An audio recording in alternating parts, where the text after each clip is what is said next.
Hey, y'all, it's Brandon Adams, the host of DawgNation Daily, the daily podcast for Georgia Bulldogs fans, presented by Marco's Pizza. I appreciate you being here. I know today is not an easy subject to talk about. We are all obviously heartbroken about what happened on Saturday against Alabama in the SEC Championship. And even if you believe that great days are still to come for the Georgia program, which around here we really do, we think the evidence of that is self-evident. That doesn't change the immediate feeling of being this close to having just a program transforming win and not quite getting it done. So we'll deal with all of that on today's program. Chip Towers will be here a little bit later on. We'll hear a lot from Kirby Smart and some of the players involved in the game. I wish it was better news, but we'll do our best to give it kind of a thorough look over. We'll get into the thing with the playoff and, should Georgia have been included. We'll just do everything that needs to be done today, including if you're watching us on video, a lot of your comments in terms of your own reaction to what goes down. We've done a lot of happy shows. This ain't one of them, but we're glad you're here. DawgNation Daily, presented by Marco's Pizza, begins right now. From DawgNation.com, this is DawgNation Daily, the daily podcast for Georgia Bulldogs fans, presented by Marco's Pizza. Here's your host, Brandon Adams. I've been a Georgia fan. I'm talking about a real, bleed red and black fan my entire life. I'll be 42 in February. Started going to games when I was, I guess around 3 or so into my first game, but I remember going to games regularly starting around the time I was 6 or 7, something like that. And I've lived and died with them all, the good, the bad, and everything in between. And I do truly believe that what happened on Saturday is the single worst loss as a fan I've ever suffered. And as I said on our Northside Hospital postgame show on Saturday night, when I say worst loss I've suffered, I would never try to compare my feelings to the coaches and players who lived through this. They bled and sweat on that field. They put their life on the line for Georgia on Saturday. I'm not telling you that my feelings are anywhere equal to theirs. They've obviously sacrificed a lot more for Georgia than I have, just speaking into a microphone the way that I do. But fan feelings are real. Those of you who are listening or watching right now, you know that. The feelings we feel during a game are certainly intense for us. And, even though I'm a media guy now, kind of covering this thing for a living, I still feel what I feel, and what I felt on Saturday was just total devastation. I'm sure there's some Alabama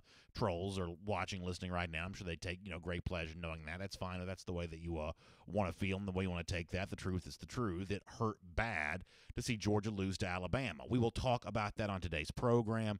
We will deal with the facts on the ground as to how it happened, and I guess you got to start off the top here with the decision to fake the punt in the fourth quarter, bringing Justin Fields in the game. It is, at the very least, an unorthodox decision. I might go so far to say that a very smart coach did kind of a dumb thing there in that regard. I don't think you can talk about anything with the game until you deal with a lot of that. The reasons why he might have considered doing it, the reasons why it might not have worked, and kind of where that left Georgia after such a impressive showing in the first half and even holding on to a lead in the second half. It all kind of come fizzling out there in what almost seemed to be a bit of a desperation move. Here is, first of all, Kirby Smart's initial explanation for what happened, what they saw, why they made the decision on 4th and 11 to fake a punt with Justin Fields in the game, and at least from Kirby Smart's perspective of why it might not have worked. Take a listen. We had been carrying that actually carried it last year, thought it was there, and it was there today, and we were going to snap the ball quick, and we took too long to snap the ball. They didn't have a guy covered. We had a guy wide open, and we took so long to snap it that they ended up recognizing it and got the guy covered late. But it was probably 20, 30 yards field position that we came to win the game. We wanted to try to win the game. I talked to the guys before the game about it and said, if we get an opportunity to run it, we're going to run it. And it was there. We just didn't get it snapped before they covered the guy. It was there. We just didn't get it snapped before they covered the guy. Now, I'll never pretend to know the true inner workings of a play like that, what really goes on there in that regard. But one explanation to offer why it took too long to snap and why ultimately Alabama was able to sniff it out before the play began was because the personnel you had on the field for that game is not normally on the field in that kind of situation. And this year hasn't been called upon to run a play of that magnitude. I think if you're a coach, those are the things you've got to consider. And I think in this case, a different play should have been considered. Punting and allowing Jalen Hurts, a quarterback who I still don't believe can be, effective over the course of an entire game against a defense like Georgia. Force him to march a full length of a field to beat you there at that point in time, as opposed to giving him, a very limited quarterback, a shorter field to work with. That just seems like the better overall choice there. However, I will say, from my perspective on the sideline, I did have a football analyst who I have great respect for say that he thought that Kirby Smart may have felt like he had to do what he did on the fourth down situation because he didn't feel like, maybe this is the assumption anyway, that Georgia's defense was going to be able to get that stop. With about a little more than 3 minutes left to go in the game, maybe Alabama would have gone on one of those clock-chewing, sustained drives that maybe didn't even give Georgia another chance to get the ball back. Kirby Smart was asked a version of that question as well in the post-game press conference on Saturday, and he did offer a response to that idea anyway. Here's more from Kirby. We had lost some momentum in the game, and maybe we could have stopped them, maybe we couldn't have stopped them, but I felt like that was a great call because it was there. We had seen their safe. We know exactly what their safe is. They line up, and they don't cover a guy. And there's a guy wide open, and he's not going to be covered. And in the last second, he saw it. And we had a way to check out of it. We weren't going to run it, but we took too long to get it snapped. And I felt like it was a really good play. And it was there. It got taken away at the last second, and we didn't make the play. So, but I wanted to be aggressive. Look, I wasn't coming here to play to tie, to play to keep it close. We're coming to win the game. We wanted to win the game. These kids deserve to win the game, and we weren't able to do it. Listen, I think every Georgia fan loves the idea of Kirby Smart wanting to be aggressive and wanting to win the game, and that attitude that Kirby has is going to serve him well in years to come, because the fact of the matter is, even if you don't like this particular coaching decision from Kirby Smart, it doesn't change my overall opinion of Smart as a coach, and I'm sure for those of you watching and listening right now, it doesn't change your opinion either. Kirby Smart's going to get more chances to be aggressive and more chances to win games, and Georgia's going to do a lot of winning in the future. In this particular case, though, I think for a lot of Georgia fans, this is just going to end up feeling like the wrong brand of aggressive. I have heard very little in the way of a Georgia fan supporting and saying, you know what, I kind of thought that was the right decision. For the most part, it seems like DawgNation is fairly unanimous in that a different decision was needed. If you want to try to, as Kirby says, be aggressive and win the game, then just line up and go for it. Even though it's 4th and 11, don't worry about the element of surprise, because against a team like Alabama, as well coached as they are, it's just really hard to surprise Alabama. You can't catch them off guard, especially when you're normally a punt shield team that all of a sudden comes out in a different kind of formation. That's the kind of thing that, at least to my mind, Alabama is just going to notice, and they did notice it too quickly for Georgia, and Georgia couldn't get checked out of it and couldn't make the change, and obviously the rest is history. The guy at the center of all of this, of course, was Justin Fields. We had a chance to talk to Fields after the game, and Fields, as you might imagine, he supported Kirby Smart's decision to put him there in that spot with the game on the line. Fields obviously has the back of his coach. Here's what he said. We didn't come here to tie. We didn't come here to go into overtime. We came here to win the game. So that was his call, and I'm 100% behind it. I think it's really interesting that Fields echoes not just support for Kirby, but also the same language that Kirby Smart showed, that they wanted to be aggressive there in that spot. And obviously, that kind of comes with the mindset of how aggressive Georgia was in the first half of this game and how much Georgia seemed to control the storyline in the first half of this game. And the second half, certainly from an offensive standpoint, that started to get away. We didn't see a lot of DeAndre Swift. We didn't see a lot of Georgia running the ball at all. In fact, offensively, all together, Georgia was kind of handcuffed by Alabama. And Kirby describes it as the momentum kind of slipping away and slipping over to the Alabama side. And Georgia, the way it was able to control the issue and dictate the pace of this game, I think in the first half. In the second half, that's not necessarily the case. So much so that people on the sidelines were suggesting that Georgia had to pull out the rabbit out of the hat, the unorthodox play call, faking the punt, because otherwise it was just destined to lose because of how the momentum was starting to slip away from the Dogs. Kirby also talked a little more about that, too. Here is Kirby once again. They did some better things. They made some adjustments and made some plays on the ball. We got a little more pressure. They were able to affect us in the pocket. We had one third down where we didn't pick up a guy, and they had a pressure inside, and Jake had to throw it away. They controlled the run game a little better, but we still dominated the line of scrimmage, but it didn't come to fruition. Yeah, it didn't come to fruition, and, it was – it's just a hard thing to think about all in all. not seeing the offense, click more than it did, and seeing the way the momentum changed in this game on Saturday. And Kirby acknowledged that, fake punt, breaking down an offense, kind of falling apart, whatever you want to deal with. Ultimately, this is about a game that was there for Georgia, a game in which Georgia's leading, and it just couldn't close the deal. And if you're a Georgia fan, as I said, that is a punch in the gut. That is the kind of thing that's going to take a long time to get over. But at the very least, at least you hear Kirby Smart kind of give voice and acknowledge the thing that we all kind of saw there, that for Georgia, who did everything in this game but win, it's those final few steps across the finish line. It's those final few steps into the winner's circle that still have to be charted and still have to be navigated. And from that standpoint, I thought that Kirby was very forthright and honest. Here is one of the more interesting quotes I've ever heard from Kirby Smart, despite the fact that it reflects the bad news of the night. We've got to play better in the fourth quarter. That was the big thing for us, and we talked about it at halftime. We wanted to come out and be the more physical, dominant team and play the second half the right way. We couldn't close the deal. I don't know what that is. We're going to figure it out, though. I can promise you that. We're a few plays away, and there were a lot of plays in that game. Everybody's going to point to whether it's a field goal, whether it's a fake punt, or whether it's a breakdown on third down contain, fourth down contain when they score. A fumble in the inside, it's so many things. It's inches, and we didn't get the inches tonight. We got a damn good football team.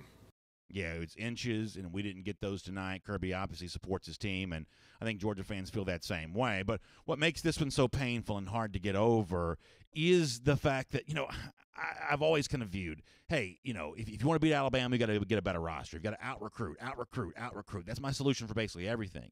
This is one of those games where it doesn't necessarily feel like that's necessarily the answer.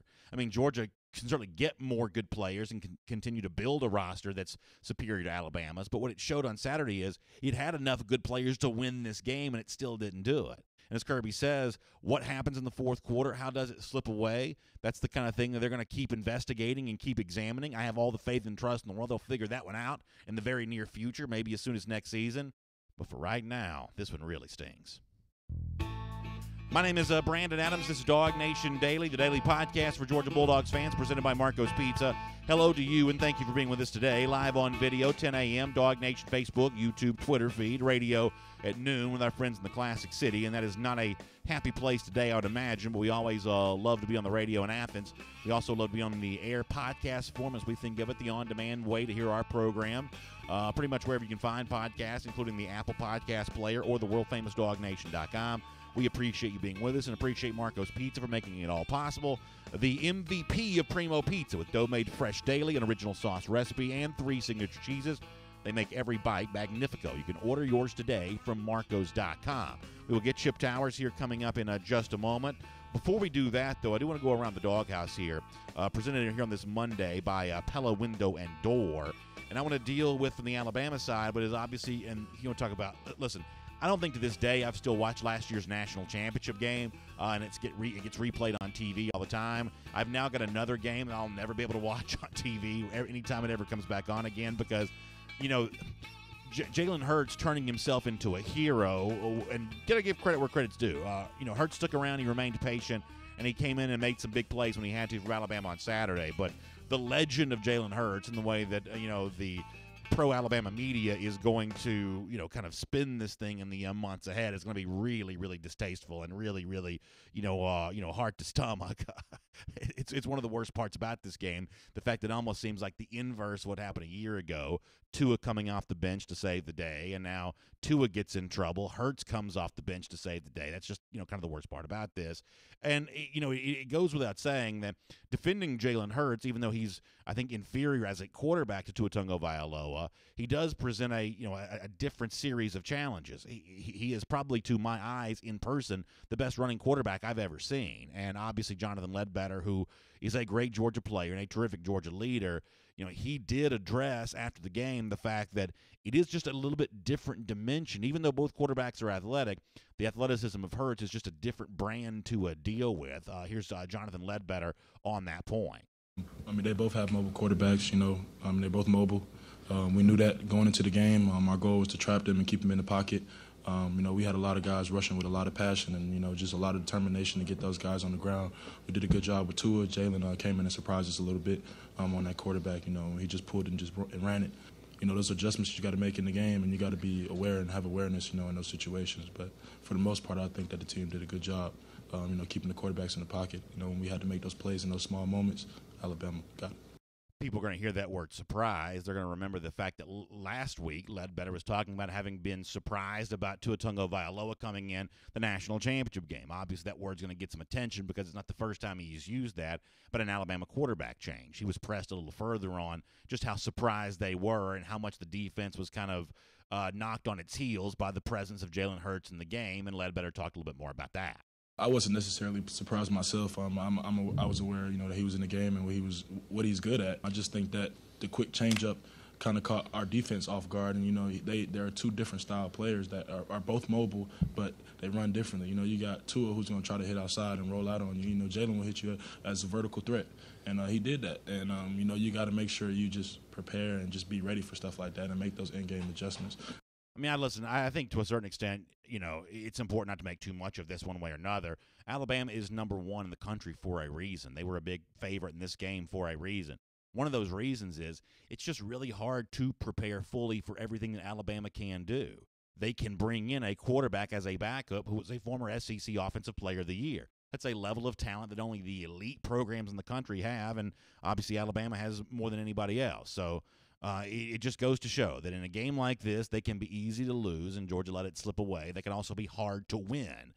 Knocking Alabama out of this game when it had a chance to a few times it could have thrown the knockout blow.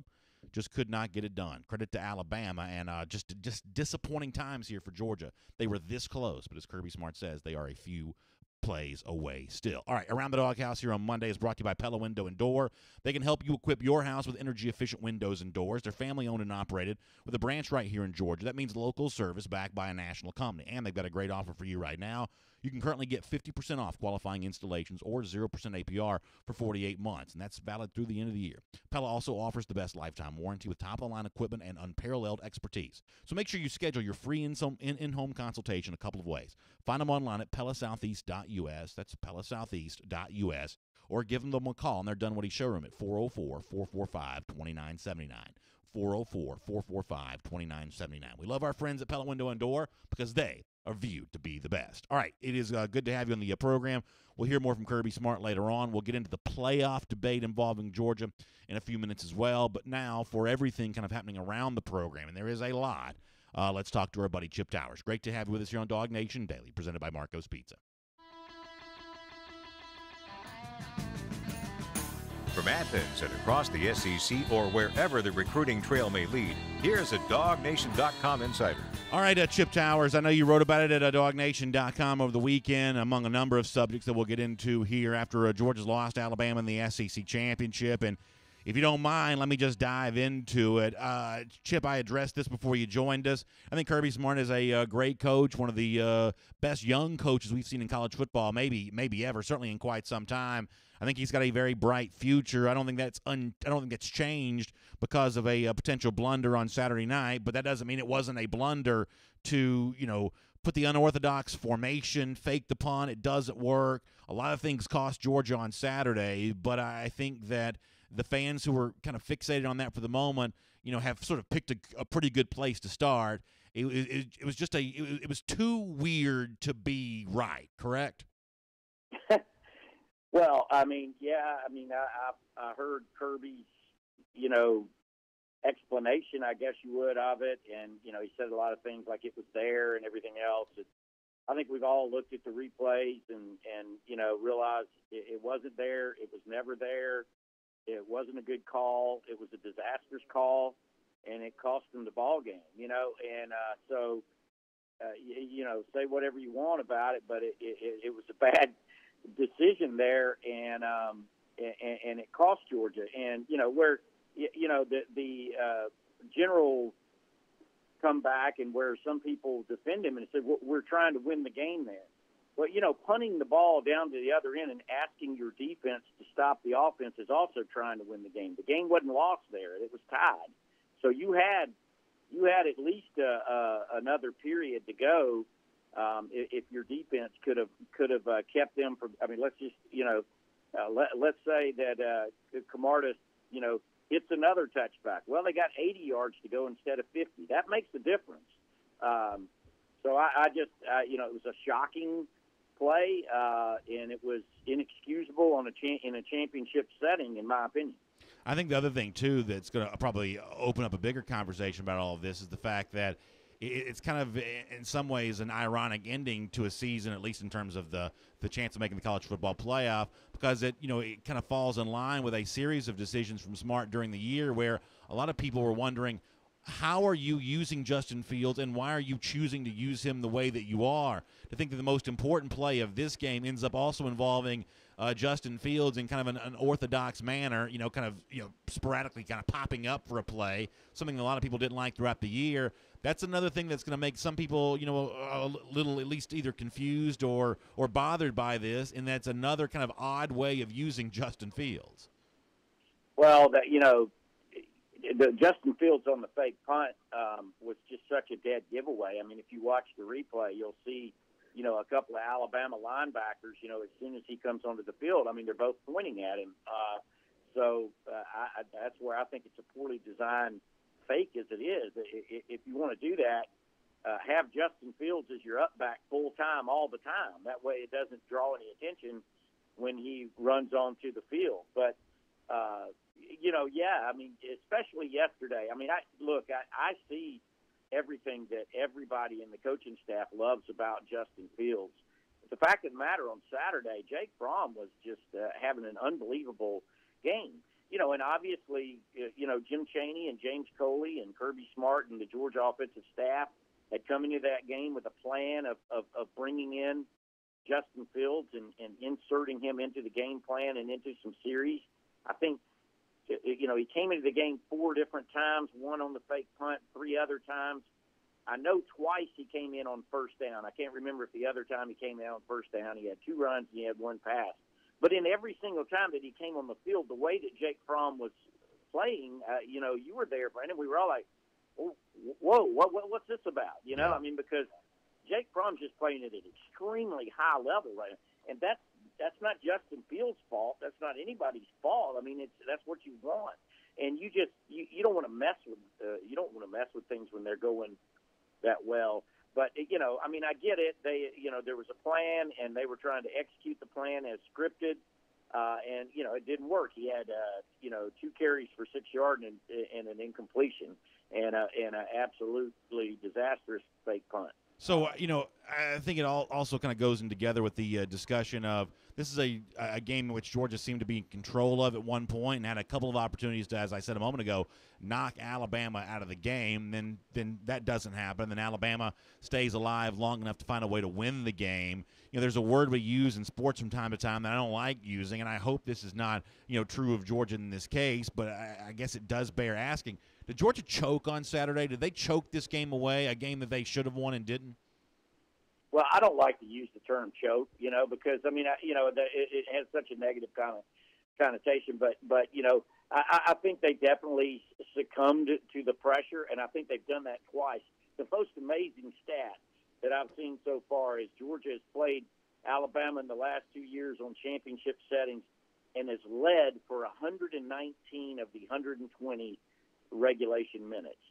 I mean, think about that. Yeah. Led or tied 119 of the 120 minutes in regulation. So clearly you have the personnel that's equal, the talent that's equal to these guys. The other thing that happened in this game, and you talk about, choking. I mean, I don't know that it's choking necessarily, but Rodrigo Blankenship missing that 30-yard field goal, I mean, that's clearly where the pendulum swung on momentum. At that point, do you realize, Brandon, that Georgia was outgaining Alabama 340 yards to 140 yards? That's right at the midway point of the third quarter. After that, they were outgained 263 to 114. So, what does that say? I mean, I don't know whether that's choking. It's losing the momentum. I think you get tight. I think guys aren't performing as loosely and as well as they do. And there were some things strategically that were a little bit odd. I thought about what Georgia was trying to do on offense. And then, I mean, the Jalen Hurts thing, I mean, that's just kind of a fluke. I mean, he was a change of pace. Georgia was getting to Tua. They were doing a great job. And then Jalen Hurts comes in, and he's able to run with the football and make a couple of big passes. But I think the takeaway with Kirby right now is pretty evident. I mean, he's a great coach, but let me check that. He's a great recruiter, and he's an excellent organizer and planner. He's not yet a great game day coach. And, he's a new coach, and he's going against a guy who's been over there for, 30 or 40 years and however long he's been at Alabama. So, I mean, that's where the difference is right now. The personnel is even. Georgia is already – he's got to keep recruiting. I think it's clear to me the last 2 years Georgia already has a roster that's equal to the talent level of Alabama, don't you think? I think it's probably just short, but it's certainly close. It's closer than virtually anybody else in college football. But there's probably still, a couple of examples where Alabama is probably still superior. But it's certainly within the margin of error, probably. Yeah, and so I mean, I just think, I just think it's going to take a little bit of time, maybe, until Georgia's more comfortable in those situations. But there's not any scenario, that you can explain to me where that, fake punt was a good idea. I mean, yeah. It just wasn't a good idea, both from the timing and the execution, and really the strategy of it. Is really at 3 strikes on that one. So I started the show today, Chip, by saying that as a fan, that this is, and maybe I'm guilty of recency bias here, but for me, this feels like about the worst loss in the moment that I can remember, even more so than last year's national championship game. And that game obviously had higher stakes, but there's a sense in which, this one for me stings right now a little more than that one does, or any more the 2012 SEC championship game, which will come up in this discussion for a lot of people. It's just really hard to beat Alabama, and to think that Georgia, and you gave the stat a moment ago, has come really close to doing it 2 years and not doing it. That is just a really difficult pill to swallow at the moment. You've obviously, as an objective journalist, covered a million of these games going back, a long time. Do you get where I'm coming from when I say that as a fan, this one really, really hurts bad? Well, I think that, again, and I don't mean to somebody said online, you're obsessing about the fake punt, but I think that's where it feels so bad, for most everybody, because, like, the difference in this and the national championship game is, I mean, sure, I mean, you had some breakdowns here and there, but you didn't really lose that one by anything that you did. Georgia goes out there and Rodrigo makes a 51-yard field goal in overtime, and you sack the quarterback, and then he turns around and makes a 41-yard great play. It sucked and it was disappointing, but I think you realized that, wow, they just made the play. But you didn't try anything out of character and everything. And that's where I felt this year was disappointing from Georgia's standpoint. The fake field goal against LSU and the fake punt against Alabama, both of those were critical to the outcomes, I thought. Even though the fake field goal against LSU came early in the game, anybody who was there will tell you how profound of a effect that had on the momentum change in the moment, as opposed to just lining up and kicking the field goal as you always do. So that's a big part of the game, and I think that's what makes this one so much more disappointing. I think everybody saw that you had them right where you wanted them, and then you kind of let them up. But, again, this is a very young team. This is not going to be the last time that Georgia and Alabama meet. I promise you that. I mean, I'll go ahead and lay it down right now and say you're going to see these two teams in the same game next December. So Georgia will have a chance to rewrite its history. All right, it's the time we have left, Chip. Let me talk about a few other subjects here for a moment. I haven't really done a lot of the Georgia and the playoff stuff on the show yet. I'll do more of that later on. Let me get your thoughts on this. I am believing that Georgia was truly and is truly one of the 4 best teams in the country. I'm not surprised the playoff selection committee left them out yesterday. I think the system's designed in some respects to kind of keep teams like Georgia out of the playoff. I don't think it's a bias against Georgia. I think it may be a bias against the SEC, but that's probably a different topic for a different day. So for me, Georgia's one of the 4 best, and yet it's not a surprise that the committee found some sort of reasoning to reward Oklahoma over Georgia. I know you wrote about this, and I was hoping you might share some of your thoughts about that here on our program too. Yeah, I mean, the way I wrote was that the committee got it right. And I said that in the headline. I'm not, and I probably should qualify that a little bit. I'm not 100% sure they got it right. I mean, based on what their charge is, Georgia is one of the 4 best teams right now. But the charge isn't the 4 best teams right now. The charge is the 4 best teams over the course of the season. And that's the problem with Georgia's argument right there is, you have to count the LSU loss. You have to consider that in there and not based on just where you are at this moment. And, based on that criteria, I just wasn't surprised about it. I mean, I never for a second thought that if Georgia lost or played Alabama close but lost, were they going to get in? I mean, I've just seen this play too many times. And, they've never taken a 2-loss team that wasn't a conference champion, and I just didn't expect them to. Now, again, we could talk forever. It's like you said, it's another subject.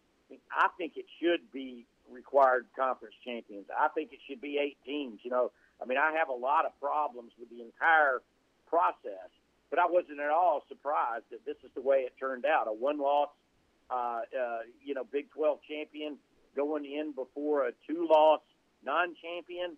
I think that's the way it should have come down. It stinks. You're in the best conference, and I agree with you.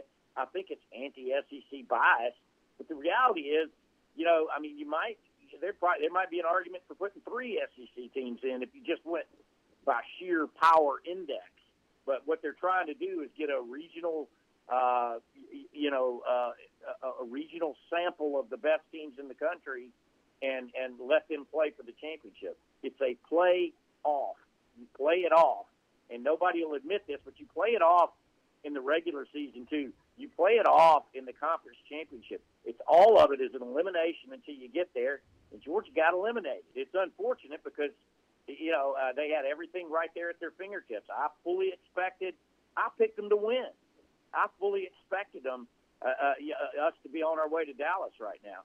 But you know what? Georgia didn't win the game. And that's the ultimate, I think, where Kirby has been a little hypocritical, where all he talks about all year is we don't control that. It's just the next game. Just win the game. Well, you didn't win the game, so you get what was coming to you. I have said before that I'm not quite old enough to really remember the Herschel Walker era. I grew up hearing the stories. I don't have vivid memories of watching him myself.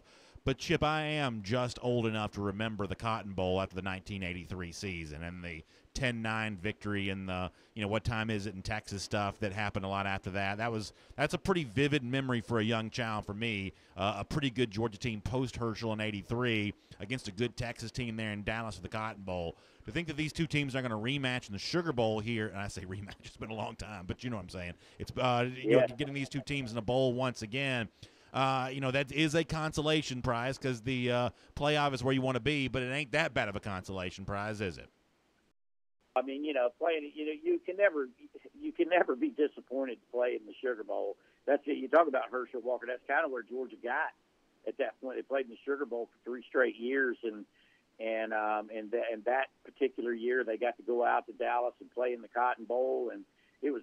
I wasn't there, but just reading accounts of it, and everything was freezing cold out there in Dallas, and Texas was the number 2 ranked team in the country, and Georgia, was 7 or 8 or something like that, and came out there and won in a hard fought game. I mean, a lot of people thought Texas would claim the national championship with a victory over Georgia, and in fact, a lot of people were already kind of expecting that to happen. The biggest disappointment is that Texas. This year in particular is not the Texas that they were back then. But I've always wanted to see a Georgia-Texas rematch. Just like I'm eager to see Georgia play Michigan again and Southern Cal again. At some point, hopefully they'll take care of that. But, there's a lot of things worse than going to New Orleans and playing in the Sugar Bowl. Hey, real quick before we let you go, I know I've kept you long, but there were reports before the game on Saturday that Mel Tucker could be on his way out of UGA, possibly taking the Colorado job here. Any information you can give us about Tucker's status and what might be about to go down here when it comes to him maybe leaving the program? Yeah, I mean, right now it just depends on who you believe. I haven't been able to get any direct confirmation from anybody that'd be willing to say, yeah, it's definitely a deal. If you read the reports out of Colorado, it's a little bit ambiguous, but it looks like that Mel Tucker may be the guy. And if he is, it's fully expected. Kirby talked earlier this year, a few weeks ago, when his name came up with the Maryland job. Mel Tucker was probably going to get a job somewhere this year, anywhere. That the fact that it could or might be Colorado kind of surprises me a little bit. He doesn't have a lot of regional experience out in that area, but here, Mel Tucker is a great coach. He's been an interim NFL head coach. He's been a defensive coordinator in the NFL and in the SEC. I think you saw, what Georgia was able to do in that game Saturday against Tua Tagovailoa. Just shows you, the type of pedigree that you have in Mel Tucker. Now, the real intriguing thing to me is how Georgia might handle their defense if he takes that job and goes on out. And I think if Georgia would have gotten into the college football playoff, Mel Tucker would have probably done like Kirby Smart did and asked to stay on and do both jobs through the playoffs, like Kirby did in 2015. But the fact that Georgia did not get into the college playoff, I would imagine would mean, if in fact it is Tucker, that he'll go on. And Georgia has a very young defensive staff otherwise. Glenn Schumann is a guy that Kirby Smart believes in a lot and probably knows his system better than anybody else over there because the outside linebackers coach and defensive line coach are both pretty new to the system. So it's going to be interesting to watch, but all signs point that Mel Tucker's going to be heading out. Hey, Chip, thanks for staying with us for a couple of extra minutes today. We appreciate your insight. Good work this weekend. Listen, they're not fun stories to read, but obviously it's reporting and information that has to be shared, so we appreciate you doing that. And, of course, we'll look forward to catching up with you here on DawgNation Daily, presented by Marco's Pizza again very soon, too. All right, see you next time, bud. Let's take a look around the rest of the league. This is SEC Through. Yeah, listen, to a certain extent, to kind of follow up on a couple things that Chip said before I dive into this playoff thing with Georgia, I kind of look forward to, just getting this Alabama thing out of our system. I do think the Sugar Bowl is going to be a really fun game to talk about once you can focus in on that without the either, to a certain extent, anger over not making the playoff or disappointment about having lost Alabama. I think when you actually focus in on a chance to play Texas, that's going to actually end up being, pretty good and pretty fun. As I said, I do have vivid memories of the '83 Cotton Bowl. I think that's all going to be really, really, good to kind of, just kind of get, I should say, '84 Cotton Bowl after the '83 season. I think talking about Texas is going to be fun, and I think it's sort of going to be interesting to see what happens here with Tucker if he does indeed take the job, which I guess he's expected to do. Kind of how Georgia not just handles its defense for the Sugar Bowl, but also handles everything moving forward there as well as far as the defensive coordinator in 2019.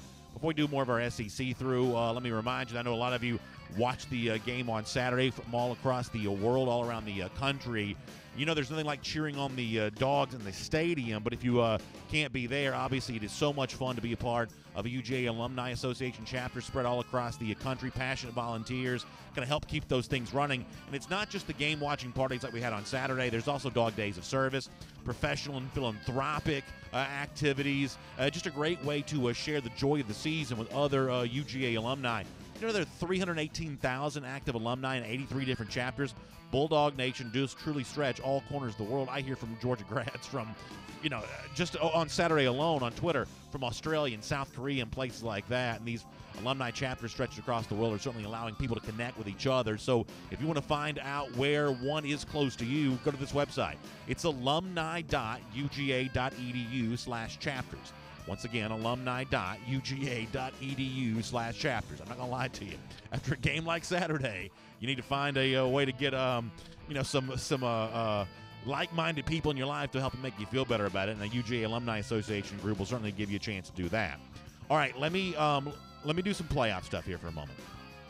I think it's just so classic Nick Saban to on Saturday night out of one corner of his mouth say, yeah, I think Georgia ought to be in the college football playoff, kind of backing up what Kirby Smart said Saban would say. Saban did indeed say that he thought that Georgia was, among the best teams, but then when he cast his coaches poll vote, the final coaches poll vote is made public, Saban had Georgia at number 5.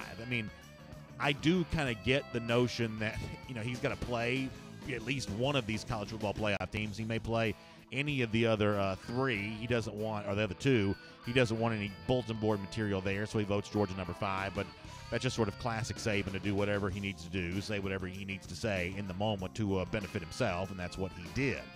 As far as Georgia not making the playoff, if you notice on Twitter yesterday, or, I didn't make that passionate of a plea for Georgia to get in, even though I believe they are among the 4 best teams. I just didn't think they were going to, and I didn't feel like, sort of shouting into the void about Georgia being in the college football playoff. There are, however, a few very common arguments against Georgia that kind of drive me crazy a little bit. I mean, one of the things you hear a lot is Georgia got beat bad at LSU. That is certainly true. Georgia played a terrible game at LSU. But is playing a terrible game at LSU somehow far worse than Oklahoma playing a terrible game versus Army? And people will say, well, Oklahoma won the game. Yeah, but you're playing Army. And despite the fact that Army's got a good record, that's still a service academy. That'd be like Georgia going to overtime with Georgia Tech. But somehow playing terrible against a bad team is better than playing terrible against a good team. On the road, by the way. And, if the LSU game is the reason why Georgia get in the playoff, the committee should have said so. But this notion that the knock on Georgia is going to be the fact that it played terrible against a good team, why is that far worse than these other teams, Oklahoma included, who played terrible against or at least in terms of a playoff standard, a bad team? The other thing that you hear a lot of is, going back to the LSU thing for Georgia, well, Georgia lost to the 2 best teams that play. Where are we even getting that from? I mean, it's not usually my MO to tout for Florida, but Florida is ranked ahead of LSU and beat LSU head-to-head. So, this whole notion that, if you're Georgia, you can't lose the 2 best teams you play. Now, if you want to say Georgia can't lose any games at all and the goal of this thing is just to be undefeated and not worry about playing a tough schedule, then that's fine. But you can't say the thing of, Georgia lost to the 2 best teams that play. No, it didn't. Not by the College Football Playoff Selection Committee rankings and not by the head-to-head matchup between Florida and LSU. What Georgia actually did, and this is where, Heather Dinich from ESPN continues to drive me crazy because I believe she's being fundamentally dishonest about this at one point, continues to tout, the knock on Georgia's non-conference schedule. That is such an arbitrary slice of a schedule to pull out and focus in on, that Georgia only played Middle Tennessee State, UMass, and whoever else, Austin Peay, in terms of a non-conference schedule, obviously omitting Georgia Tech, at least for the purposes of making that point. But you can also pull out a different thin slice of the Georgia schedule if you want. You can focus in on top 15 teams that Georgia played away from home. Am I right in saying they played 4 top 15 teams away from home? They went 2-2 in those games, beat Florida on a neutral site, beat Kentucky on the road. Kentucky's going to the Citrus Bowl, for goodness sakes.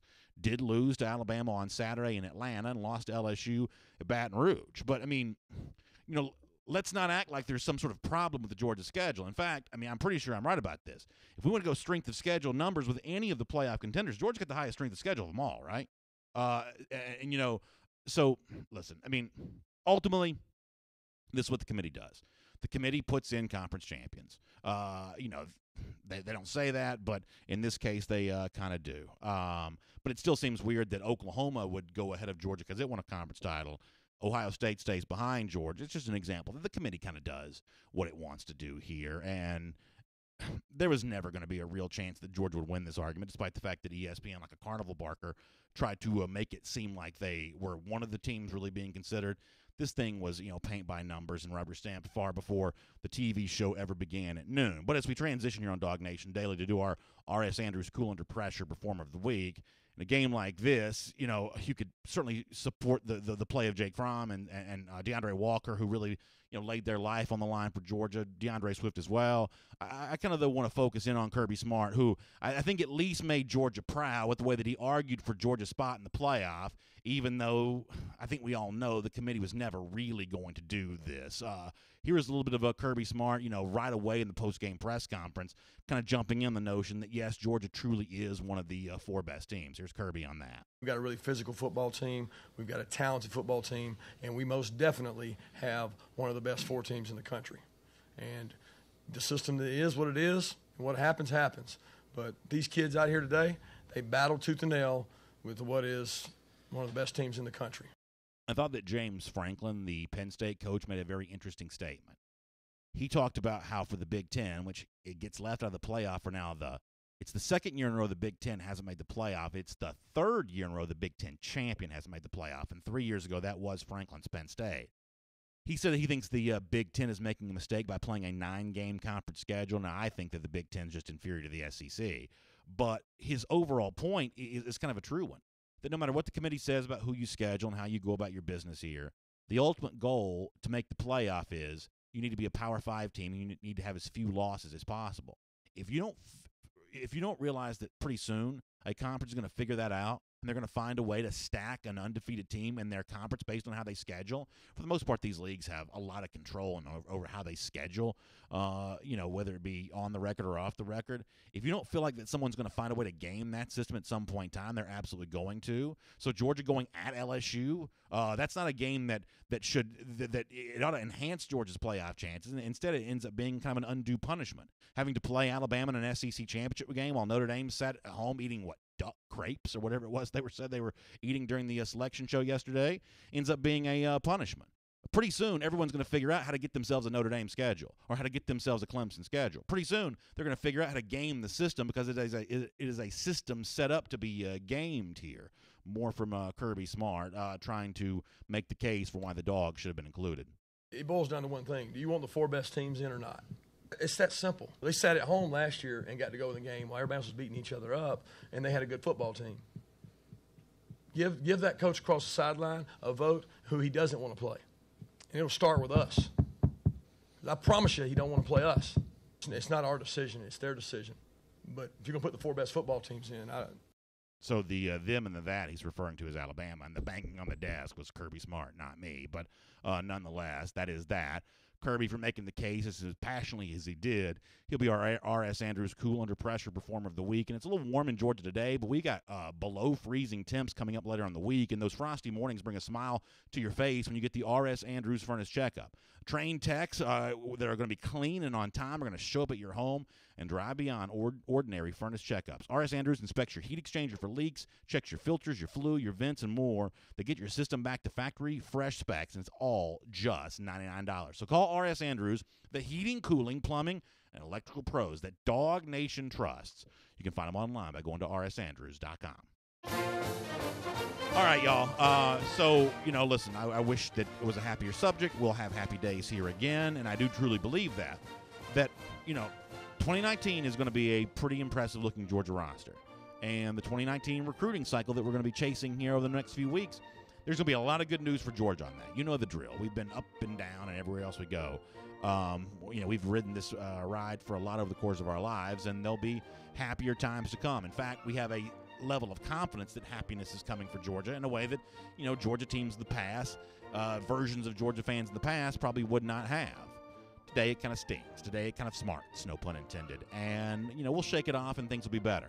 And, I'm sure Kirby Smart will learn some lessons from whatever he may or may not have done. I'm sure some Georgia players will learn that as well.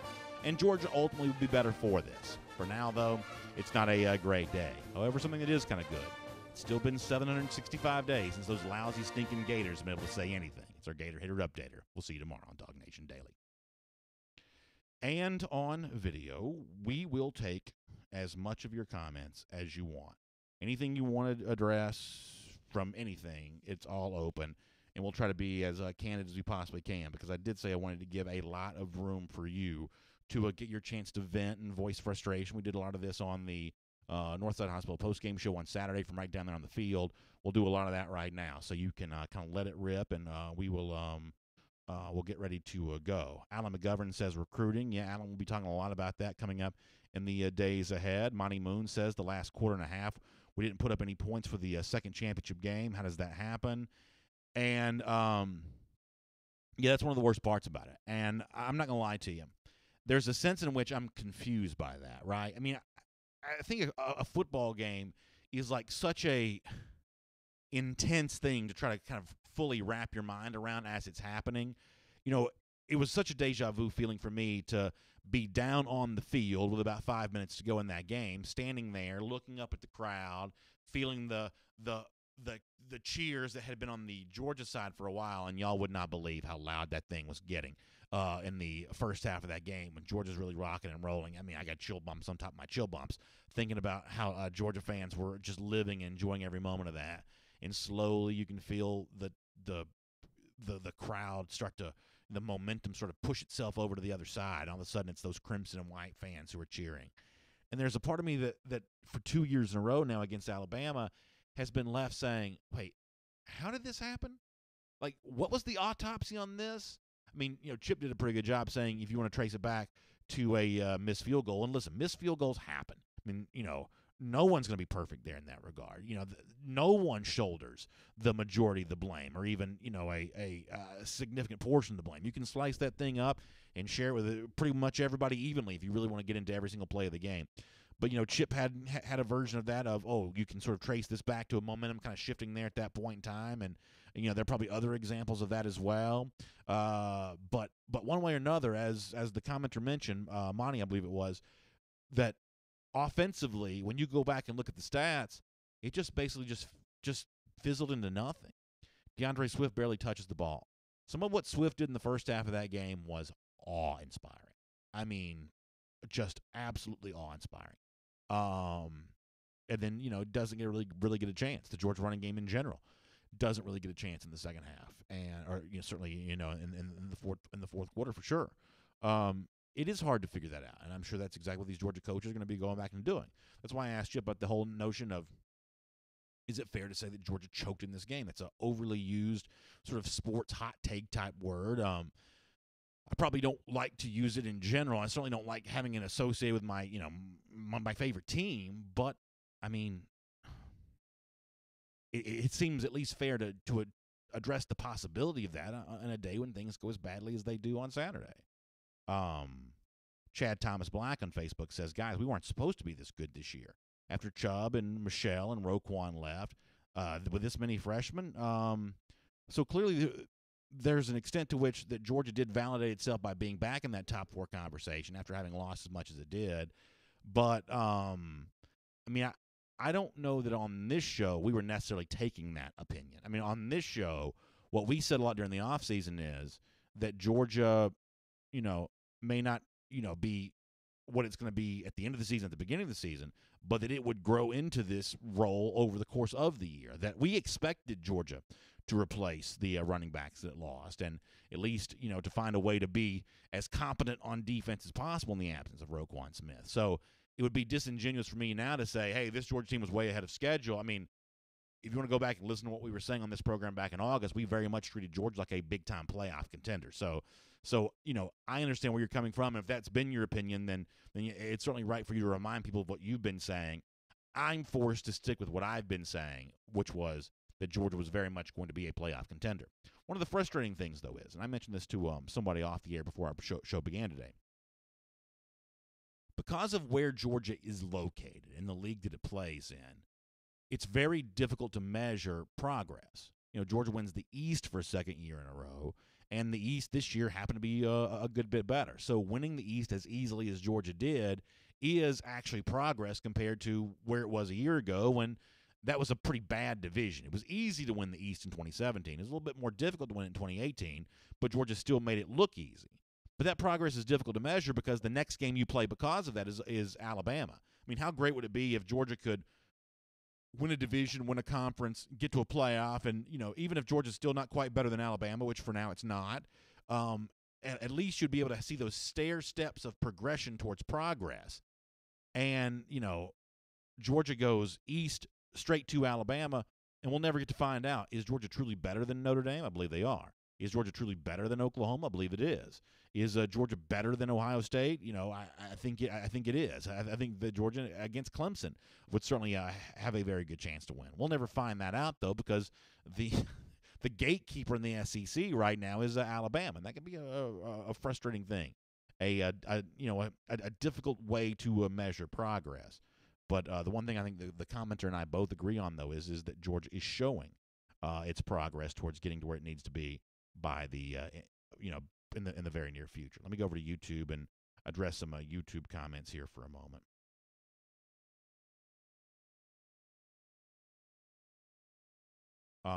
Paul K. Says that Saban called a pick play on the Waddle touchdown. I know those pick plays are out there in football a lot, and a lot of the times what ends up being a pick play versus a rub play depends on if you're a defensive-minded guy or an offensive-minded guy in terms of what you call it, and a lot of it in terms of is it truly a penalty or not. It's based on timing, and I've gotten a lot of tweets, and I guess I also tweet a little bit of a dissatisfaction with some of the officiating on Saturday, and I don't fault Georgia fans for being upset about individual moments. My particular, angry moment involved what I thought was a clear late hit out of bounds that didn't get called. I thought the pass interference call on Eric Stokes was maddening. I've seen, and what a lot of you share with me are the various photos of what looks to be some pretty obvious holds. I know Malik Herring tweeted about that. I've seen the photo of, is it Riley Ridley, who's pretty clearly being interfered with on the pass. I mean, as mad as I am, I don't believe that Georgia lost this game because of officiating. But I don't fault Georgia fans for being upset. And frankly, I don't mind the negativity about officiating being in the air when Georgia plays Alabama. Listen, I am not above trying to work the refs the next time Georgia plays this game. I'm not. I mean, I think you see the same thing with LSU a bit too, on the heels of the Devin White targeting foul that they did not agree with that led into the Alabama game. I mean, I think there's some Alabama folks who are on the verge of losing their mind about that. So I don't believe that officiating cost Georgia the game, and yet I don't mind Georgia fans voicing their displeasure about that on social media. Connor Riley. Back to the point you'd made before about Georgia being a favorite against certain teams. Yeah. The Westgate Superbook yesterday put out Georgia be, I believe, a 6.5-point favorite over Oklahoma, yeah, and a 2.5-point favorite, and a 3.5-point favorite, or 3.5-point favorite over Oklahoma, a 6.5-point favorite over Ohio State. Yeah. I mean, Vegas isn't everything. Vegas said Alabama was supposed to beat Georgia by 2 touchdowns. That obviously didn't happen. But, and I wrote this on Sunday, Georgia's clearly one of the 4 best teams in the country, using the eye test. Just watch football. But I also kind of think unless you can beat Alabama, it doesn't matter. And Georgia proved this year on that game on Saturday, not that it'll never not beat Alabama. Eventually it's going to happen. Like, streaks end. Like, this is going to end at some point. But until Georgia proves that it can do it, I find it very hollow to argue that Georgia should be in a playoff. Yeah, let me take 3 quick responses to that. First of all, I thought my Twitter on Saturday night, Sunday morning was pretty telling. I had a lot of Georgia fans, not that my Twitter feed somehow the zeitgeist of Dog Nation, but I do think it's at least fairly representative of what a pocket of people are thinking. And I got a lot of disappointment about the loss, and a lot of anger about the Alabama situation. I did not get a lot of, and this is why Georgia has to be in the playoff. I just didn't feel a lot of steam behind that from a lot of Georgia fans, even if the argument is tangibly correct. I do believe that the argument for Georgia being the 4 best teams is factually accurate. I didn't feel a lot of emotion from Georgia fans about making that argument after the way the Alabama game unfolded. And if I've misread that, then I apologize. But I'm also basing this on some message board stuff that I saw, including our own forum at forum.dawgnation.com. I saw more upset about the loss than I did see energy about, and this is why Georgia definitely needs to be in. But I do think Georgia is factually one of the 4 best teams, at least using every metric that we have available to us. And obviously we can't truly see the future of what would happen when these games are played because point spread favorites often lose. Alabama was a huge favorite on Saturday. It almost lost. But factually speaking, I do believe that Georgia was among the 4 best teams. I think the system is designed to prevent a team like Georgia from getting into the playoff. But, Connor, let me bring you back in on one more part of this because you're probably overall a little bit more level-headed than I am. I'm also a little older than you are. Here is the thing that I think really bothers a lot of Georgia fans. And I don't know what you do with this. It's just true. Back in 2007, had there been a playoff, Georgia, I believe, would have been one of those 4 teams. But in terms of making the BCS championship, and I know you know where I'm going with this, Georgia was told, you can't be in that game because you didn't win your conference. Well, last year they had to play a team in the national championship game who somehow didn't have to deal with that same barrier. It does seem like for a lot of Georgia fans, and this is not a bias against Georgia, I don't know if it's just dumb luck. It's the fact that Georgia doesn't pitch enough of a fit. I don't know what it is, but it seems like Georgia gets penalized on both sides of arguments. One year it's you got to win the conference, the next year you don't, and that team's got to play Georgia after having got to rest the first Saturday in December. Somehow the SEC has allowed a system to be in place where a team can kind of like Notre Dame just sort of cakewalk its way in, once again kind of sitting and resting on a conference championship Saturday while Georgia's in a fist fight with the bull of the woods, Alabama. I think for a lot of Georgia fans it is very difficult to know what to do with that. Nobody wants to hear it, but that is something that a lot of Georgia fans have a lot of frustration with. Yeah, and I don't think Georgia fans are just that frustration is just limited to Georgia fans. This is it seems like every year with the college football playoff, there's sort of a moving goalpost. The criteria and what you want and what you want to see, it changes every year, and that's incredibly frustrating from both, fans of certain teams and fans of just football in general. I want to see the 4 best teams play, and ultimately, I think this is why we need to standardize all of this, make everyone play 9-game conference schedules, make winning your conference championship an automatic berth into the playoff, go to 8 teams. You have the 5 Power 5 champions. If you want to include a Group of 5 team in there, the top-ranked Group of 5 team in there, I think that I'm fine with that. Not everyone could be. That's a minutia detail. You have at least 2 at-large teams. That way Notre Dame's getting in, and Georgia's probably getting in. And I think that's fair. Because I also happen to think, I know no one cares about Pac-12 football, but I think Washington could give a lot of teams trouble. And, they won their conference. And, sure, they lost a game to Auburn that they probably should have won. If they play that game now, Washington probably wins.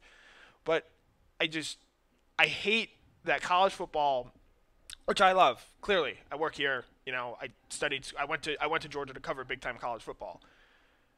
It's incredibly frustrating that in a sport with 129 teams, realistically, there's maybe about 8 to 10 teams every year that can actually win it. Yeah, no, it is the only sport where that is the case. Yeah, there has never been an era in college football history where this few teams are eligible for national championship.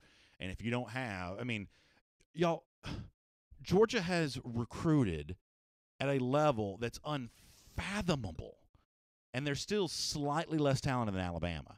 But if you don't have as much talent as Georgia has, Ohio State's actually, believe it or not, got more 4- and 5-star players in its roster right now than Georgia does. And Ohio State's 6th, Georgia's 5th. You have to be the level of talent required to compete for a national championship is ridiculous. And people say, well, Oklahoma's in the playoff. They don't have majority 4- and 5-star guys. I also believe, and I know this is going to seem like an overly hot take, but I'll put it to the test. I don't believe a Big 12 team's winning the national championship. I think that Oklahoma is good enough to play close. I don't think they're good enough to win because ultimately the talent matters. And it is really, really odd how few teams truly have a chance to win a national championship. The fact that Georgia's one of them maybe should make some Georgia fans feel good, but it is what it is at the moment. K9 Blues, by the way, one of our great YouTube commenters said, hey, listen, I joined late today. I wanted to let some people have their time to vent. I'm ready to talk about Georgia when it's time to sort of move on and look at the more positive stuff. K9, I will be very blunt and candid. That's obviously always a really tough balance to draw on a day like this because, I do truly believe that Georgia has a very bright future. And I do truly believe that we're going to spend a lot of time in the month of December talking about that. Some big-time recruiting wins, another elite recruiting class, a roster that's going to be in even better shape, despite some potential personnel losses, a roster that's going to be even better shape for 2019 than it is in 2018. I believe all that's true. I'm really looking forward to a really fun offseason of talking about all that kind of stuff. Y'all know how much fun we have here during the offseason. It's always great to kind of get geared up for the next year. We're going to do all of that again. And, striking the balance of, dealing with what's real today versus, the way that we all just kind of want to get this out of our system and move on, that's always a tough thing. I get all of that. I really do. I hope that you appreciate that it's difficult to strike the right balance here today. I've seen people already, kind of, overly frustrated with the frustration, overly just kind of, sick and tired of being sick and tired, here almost 48 hours after the game itself. I completely understand all of that. On a day like this, we just got to try to do the best we can to serve all the audiences. The audience that still has that curiosity of, wait, exactly what did go wrong on Saturday? How did this happen? we can't ignore the fact that the outcome was what it was. We got a duty to be, DawgNation Daily every single day, good and bad. But don't think that for one moment that I'm not, that I'm somehow callous or, in a state of disregard about the fact that this is a tough conversation for a lot of people to listen to, and it's a tough feeling to be forced to feel. I do get all that, K9. So I don't know how that lands with you, but I at least wanted you to know that that I appreciate that. Enrique Murillo was also saying, and I've heard this a couple times, that when Connor comes on the show, somehow his mic is louder than mine. I don't know if that means that to some of you, my mic is not loud enough all the time during the show, or if it's just a comparison between those two, but we'll work on that and see what we can do about that. It's obviously hard for me to tell in my earphones how it sounds to you guys. We'll try to pay close attention to that. And then another comment from YouTube, AM Fitness said that by 2022, he believes that there'll be an 18 playoff. I don't know what the year is, but I think eventually it's going to go to 8. I don't think it's going to happen, though, until the current contract ends. I'm not an expert in sports business. I'm not an expert in, TV rights contracts for the most part. I don't really care. But I do want to say that the current contract extends to 2024. I may be wrong on that year. The reason why I think that is because I think that's also the time which the SEC might consider a 9-game conference schedule because of nothing to do with the playoffs, just because they'll get more money for doing that. The networks may demand it. The playoff is not going to move to 8 until the network demands it, and by demand it, willing to pay twice as much for twice as many games. That's, I think, where all this is going. This is still just a TV show. I mean, that's all it is. The thing yesterday was a TV show. That's why you had, pro wrestling hype for Georgia. You gotta hype everybody involved, including the loser. Everybody that's ever bought a pro wrestling pay-per-view or a boxing pay-per-view knows that. That's what you got yesterday. I mean, I don't care what anybody says. It is just a TV show. And when they decide that 8 teams makes a better TV show, that's when they'll do it. So I've got the contract information pulled up. The current college football playoff contract info goes through 2025.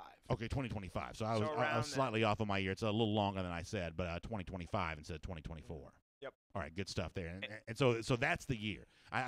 Even if you had somebody really, really upset this year, and if Georgia wanted to be that sort of test case, I don't think Georgia ever would, but if Georgia really wanted to just be like the squeaky wheel that gets the grease on this one, I don't think there's anything that could be done about this until after that contract runs out, because they're not going to tear up the contract in the middle of that. At least in my case, I don't think that's what's going to happen there. And Justin Dinkins says 2025, so he's obviously thinking that's way too long, but that's the way this one may go down.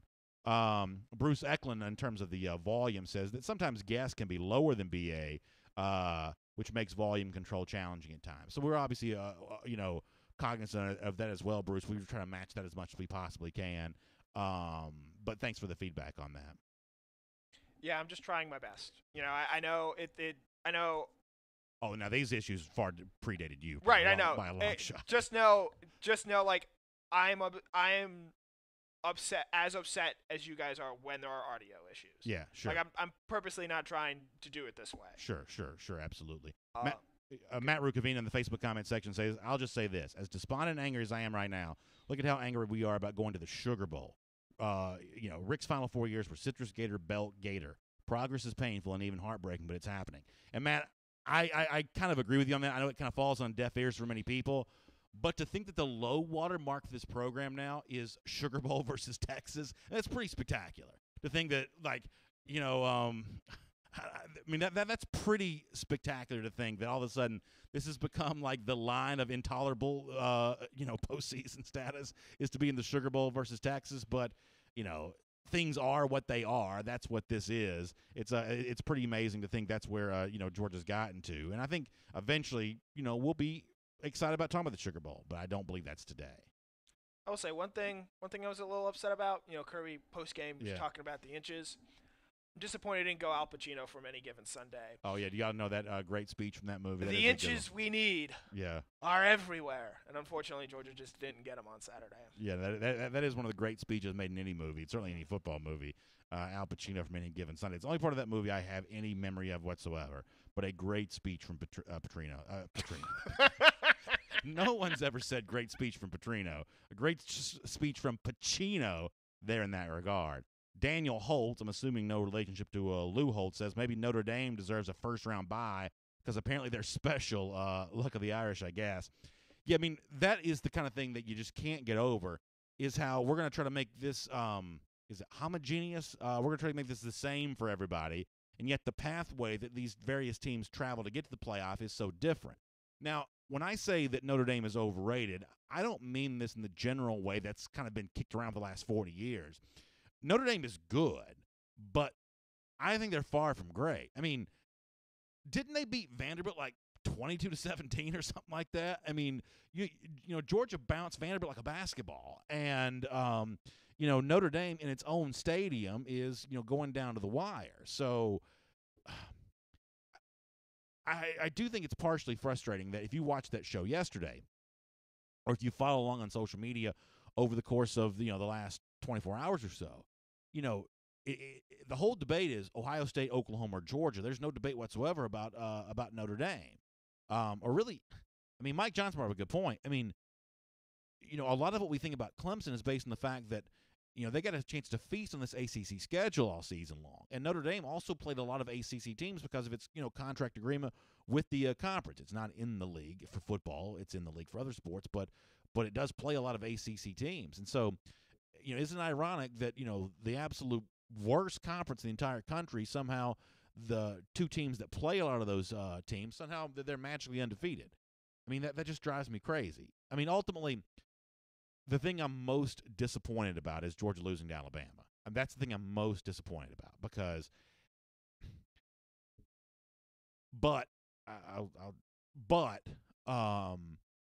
doesn't mean I don't have room to also be disappointed about Georgia, you know, not making the playoff.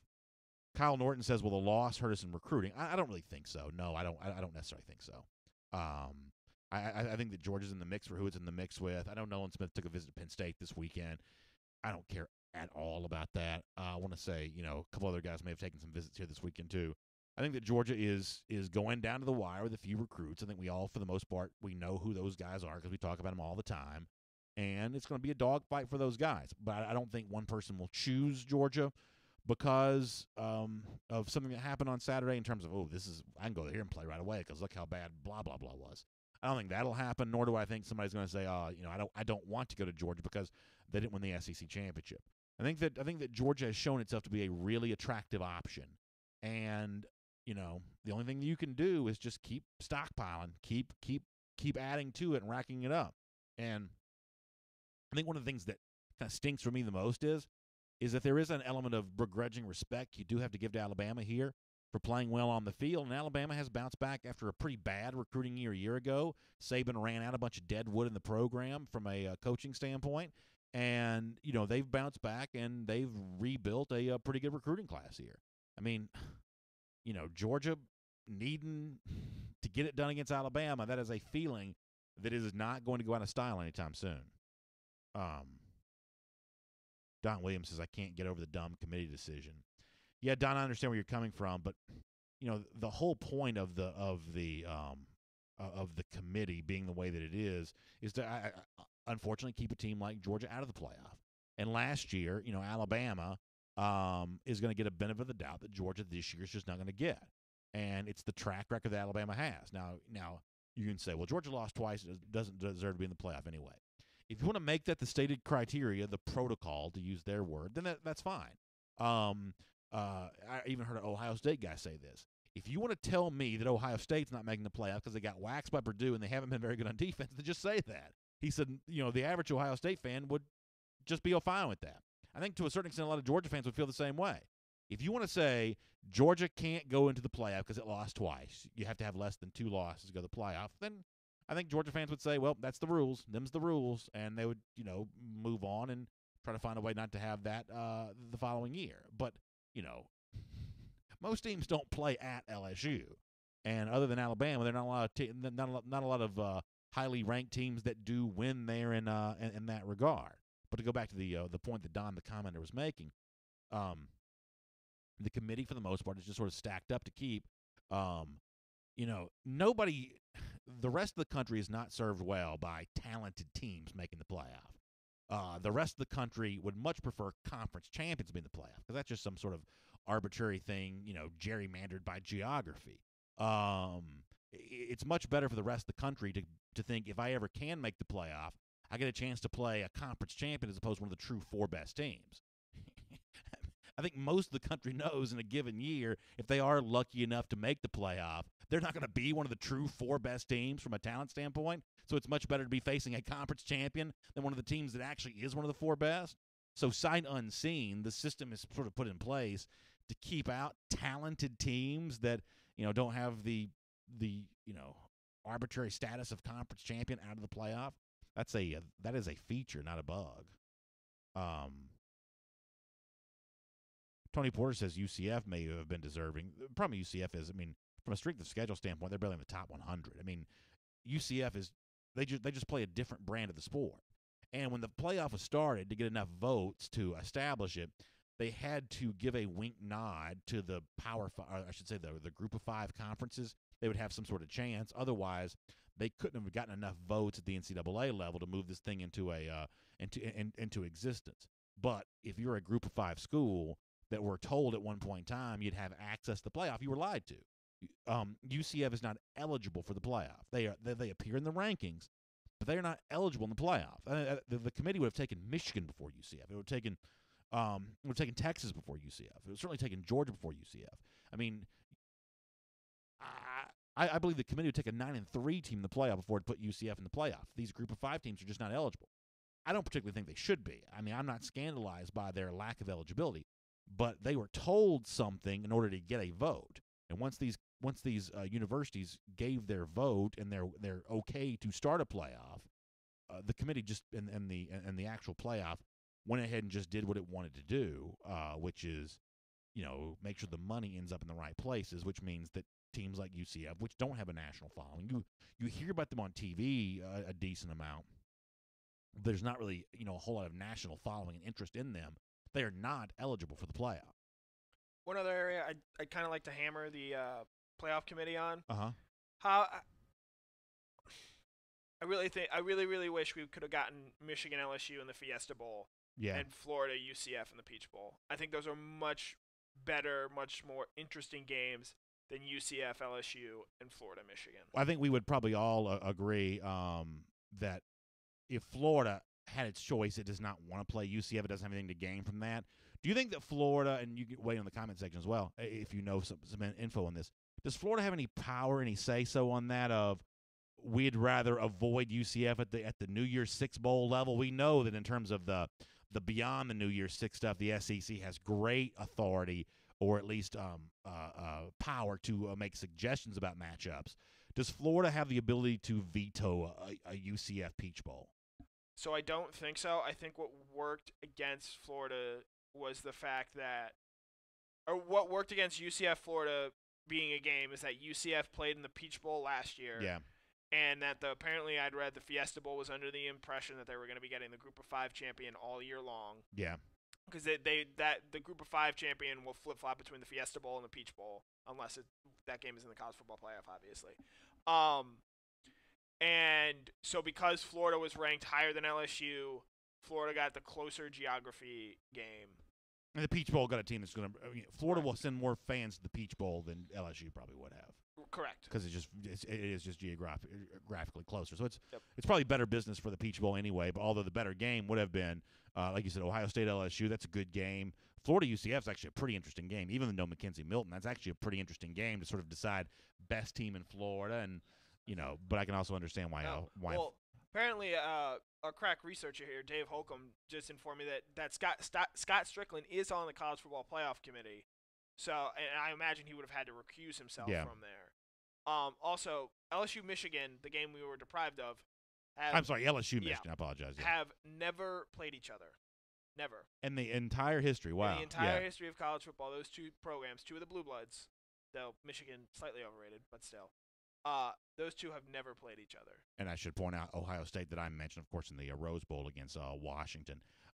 Santiago Diarn says UCF needs to schedule better non-conference. That's probably true. I also think, to be fair here, and I'm no fan of UCF, I'm not in favor of the corporate welfare that allows these mid-major programs a lifeline to exist. If you can exist on your own merits, you should. And if you can't, it's not my job to pay for your football program. But in fairness to UCF, it is hard for them to schedule games because no one wants to go to Orlando. Texas did like a long time ago when UCF, I should say a long time, it was like 5 or 6 years ago, maybe 10 years ago when they first opened their stadium. But for the most part, you can't get a home and home if you're UCF. And from a neutral site game, it's even kind of hard to get some of those too. So, you see this in basketball a lot as well, where you finally get to a status where you need better games, but teams don't really want to play you. I would imagine for UCF, it's actually probably fairly difficult for them to get a game. Although, you almost wonder, could they do more like 2-for-1s?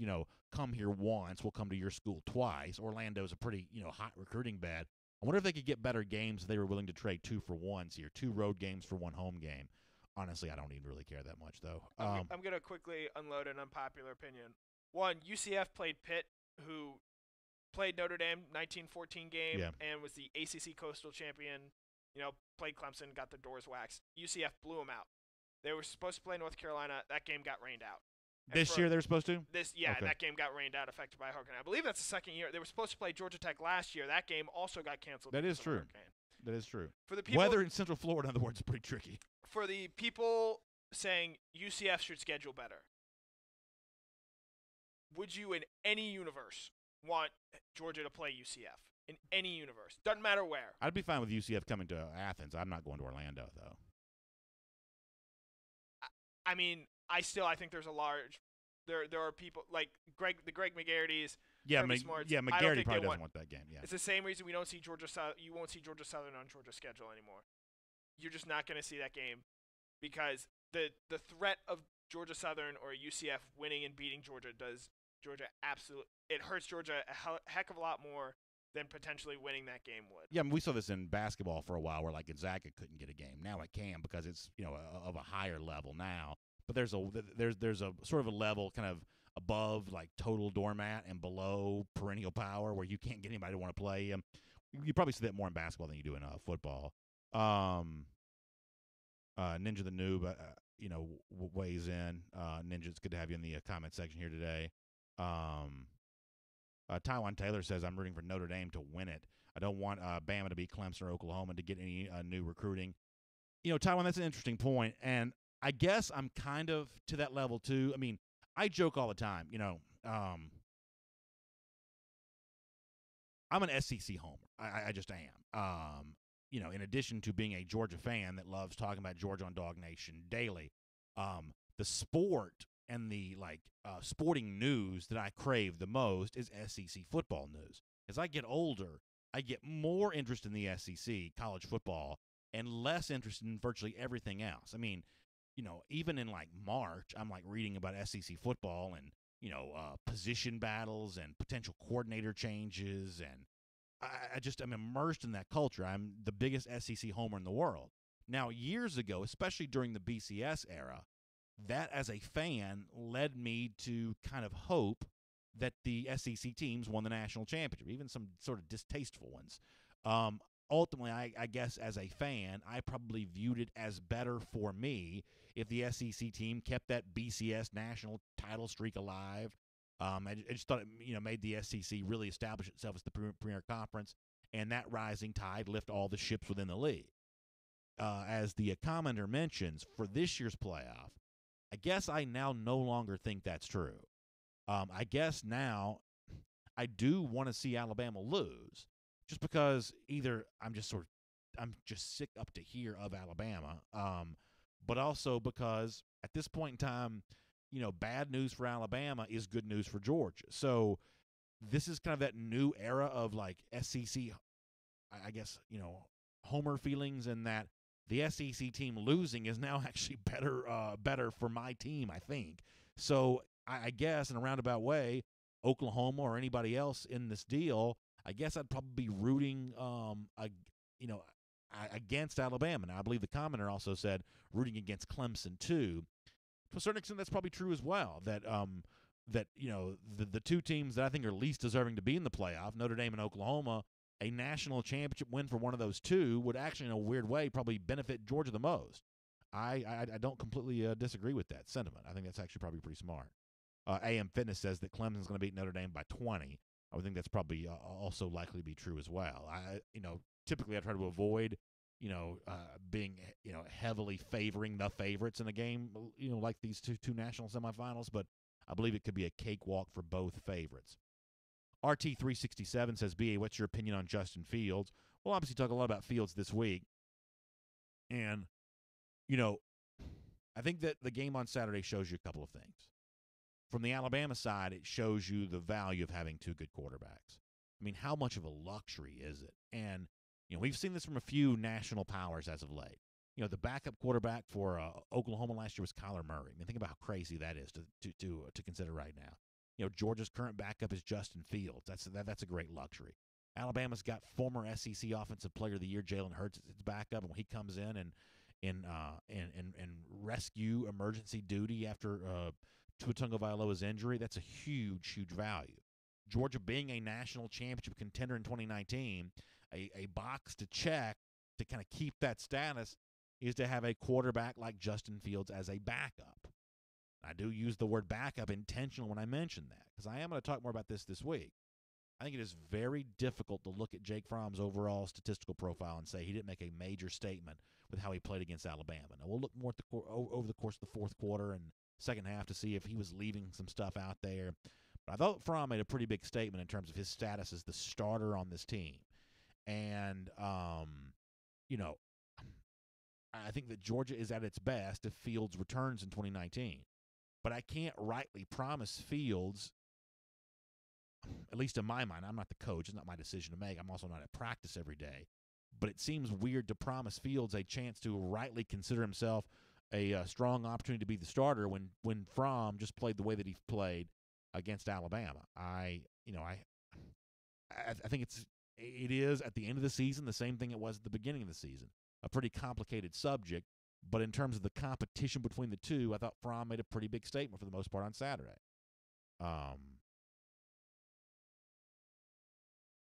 Keith Folds on YouTube says, I want Bama to win the national title again this year. I want UGA to be the team to knock them off the throne next year. Now, Keith, I also understand where you're coming from on that. That is not that is a pretty fair argument to make. I kind of get that one too. We got a couple more minutes and we're going to get off the air. Jacob Thompson has a nice statement here. He says that DeAndre Walker should be the one who hands the Heisman Trophy to Kyler Murray in New York. Yeah, listen, I'm not above being spiteful right now. To think that Georgia may have cost Tua Tagovailoa the Heisman on Saturday, I wish I wasn't proud of that, but I might take that. If indeed that happened, I might take that, because I thought that DeAndre Walker I thought that DeAndre Walker was really an impact player on Saturday. And yeah, I went back and rewatched the game last night. Those last two drives when Jalen Hurts was out there, DeAndre Walker was not. Watching from the field, he picked up an injury around the same time that Tua went out, and I was texting with one of my buddies, Nick Suss, who used to work with us at SEC Country, and we're both big NFL draft guys.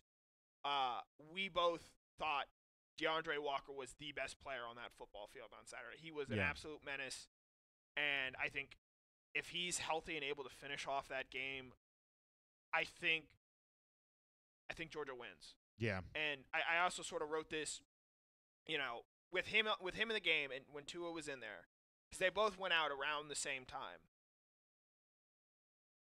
Georgia was the better football team when Tua Tagovailoa was in the game. Yeah. That's an undeniable fact. They were up. They led the entire time. And if you had said that before the game on Saturday, people would have said you were crazy.